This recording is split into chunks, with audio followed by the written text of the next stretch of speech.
Hello everyone, welcome to the fall seasonal small groups here at Riverside Presbyterian Church. We're so glad that you will be participating in this 5-week study on the Beatitudes. Jesus begins his Sermon on the Mount in Matthew with 9 Beatitudes or blessing statements. And throughout this study we're going to take a look at those Beatitudes, 2 per week, and then just 1 in the last week since there's 9. If only there had been 10, it would have fit perfectly with this study, but since there's 9, we'll finish with 1 and then look back at all the Beatitudes as a whole.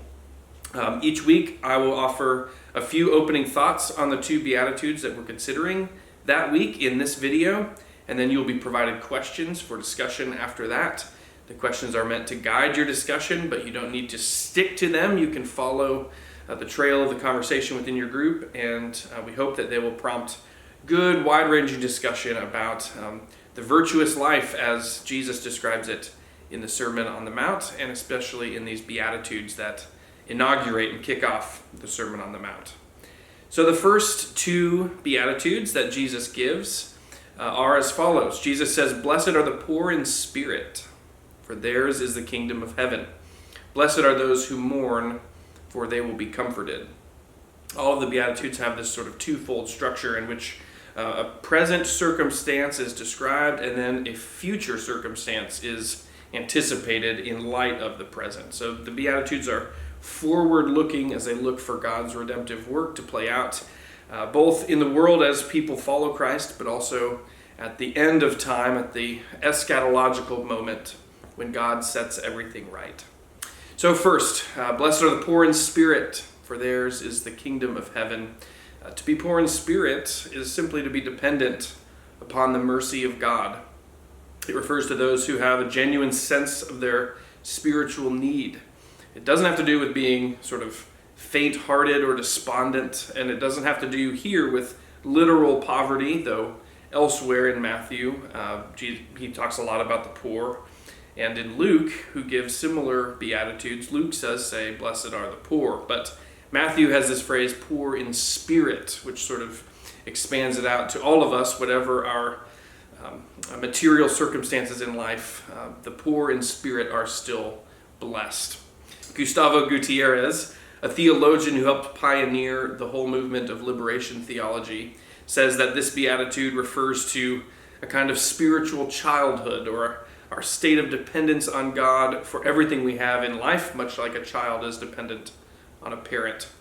This beatitude clearly challenges our modern notions of self-sufficiency, right? We all think we can generate whatever we need for ourselves, sort of by our own will, with our own resources, but instead our faith tradition asserts that we are really interdependent, that before we can be whole as individuals, we need to rely on each other. We need to be a part of a community that supports each of its individual members.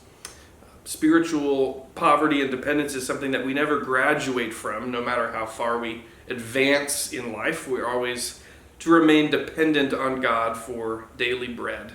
We have this inner need to commune with God that is ongoing all throughout our lives.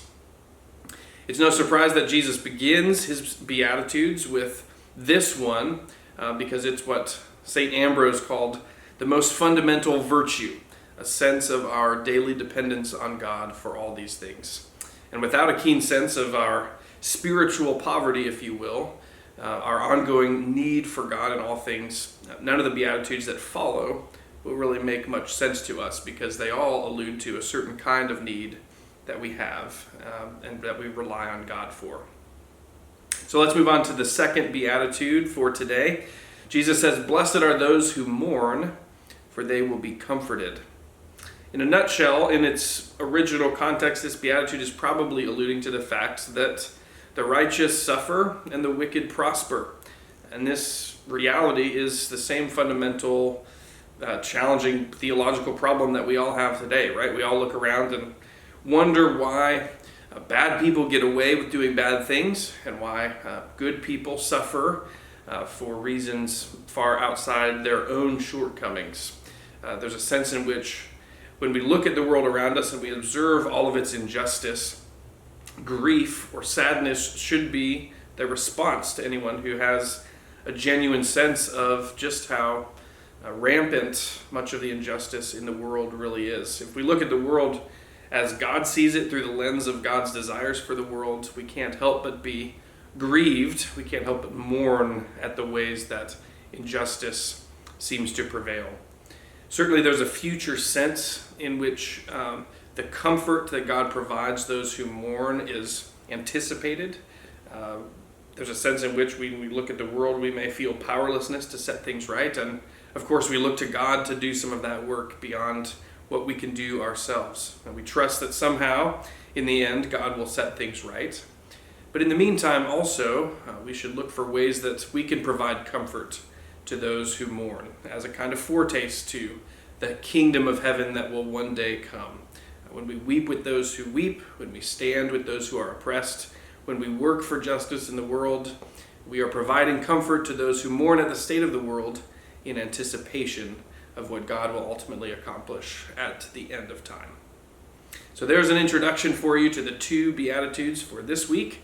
I hope your discussion is fruitful and meaningful, and I'll look forward to joining you again next week.